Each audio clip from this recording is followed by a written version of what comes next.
और रिजवी साहब, बीजेपी नेता शाहनवाज हुसैन ने अपने बयान में कहा है कि इंडिया गठबंधन वेंटिलेटर पर है, क्या कहेंगे इस पर? खुद ही आजकल ये लोग वेंटिलेटर पर चल रहे हैं, भारतीय जनता पार्टी।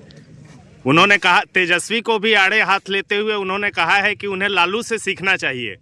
लालू से क्या सीखने चाहिए? लालू की राजनीति तो कर रहे हैं वो जी। उनके बेटे हैं, उनसे अच्छे बढ़कर के राजनीति कर रहे हैं, उनका धरातल पर राजनीति कर रहे हैं। ये लोग तो हवा में राजनीति। शाहनवाज हुसैन है क्या? इनको तो हटा दिया, भाजपा ने किनारे कर दिया, इनको तो कोई पद भी नहीं दिया जी। इतने जो ये लोग थे माइनॉरिटी के, दो एक लोग, चाहे नकवी साहब हो चाहे शाहनवाज साहब हो, इनको तो हटा दिया वेंटिलेटर पर। खुद ही कई लोग हैं तो दूसरे पर क्या आरोप लगाएंगे? बार बीजेपी के तरफ से बातें कही जा रही हैं कि ये जो गठबंधन, इंडिया गठबंधन बनाया गया है, ये ज्यादा दिन तक टिक नहीं पाएगा, चुनाव से पहले ही ये लोग। जब आदमी डरता है, जब किसी चीज से डरता है तो बार बार उसको चिंता सताती है।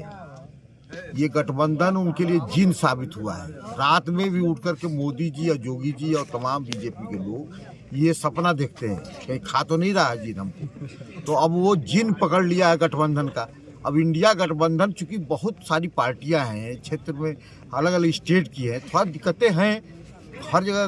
बहुत सारी स्टेटों में कांग्रेस से ही उनकी लड़ाई है स्टेटों वाइज, तो उसको थोड़ा सेटल करने में थोड़ा समय लग रहा है। समय लग जाएगा। गठबंधन मजबूत है और गठबंधन इनको इस बार पीडीए हराएगा एनडीए को। आपको क्या लगता है सर, उत्तर प्रदेश में 80 सीटें हैं लोकसभा की, इंडिया गठबंधन कितना हासिल कर सकता है? उत्तर प्रदेश में कम से कम हम लोग 40 सीटें जीतेंगे। और समाजवादी पार्टी को कितना सीट मिलने समाजवादी की पार्टी की उम्मीद बात कर रहे हैं। उम्मीद कितनी है कि अगर इंडिया गठबंधन साथ में चुनाव लड़ता है तो कितना सीट मिल जाएगा? 80 में से समाजवादी पार्टी कितने सीटों पे चुनाव लड़ सकती है? हम लोग तो 60 मान के चल रहे हैं। 60 मान के। हाँ। चलिए सर, बहुत बहुत धन्यवाद। समाजवादी पार्टी 40 जीतेगी। धन्यवाद। धन्यवाद।